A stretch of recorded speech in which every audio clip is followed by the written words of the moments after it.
ایک دور دراز گاؤں میں ایک غریب مگر نیک دل لڑکا رہتا تھا۔ اس کا نام نور تھا۔ اس کے والد کا سایہ اس کے سر سے بچپن میں اٹھ چکا تھا۔ نور اپنی بوڑھی ماں کے ساتھ ایک ٹوٹے ہوئے گھر میں رہتا تھا۔ وہ دن بھر محنت کرتا تاکہ ماں کو بھوکا نہ سونا پڑے۔ غربت اس کا مقدر تھی مگر شکر اس کی عادت۔ ایک دن اس علاقے سے مشہور حکمران سردار تیمور گزرے۔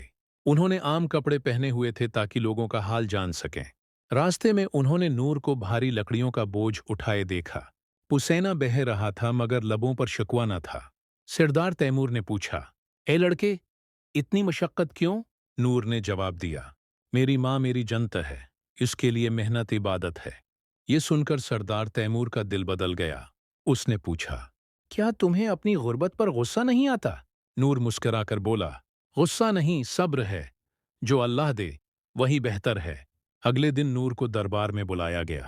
سردار تیمور نے اسے تعلیم اور سہولت دینے کا اعلان کیا۔ نور کی ماں کی آنکھوں میں خوشی کے آنسو تھے۔ وقت کے ساتھ نور علم اور کردار میں بلند ہوتا گیا۔ ایک دن وہی غریب لڑکا سردار تیمور کا مشیر بن گیا۔ سردار تیمور نے کہا، حکمرانی طاقت سے نہیں کردار سے ہوتی ہے۔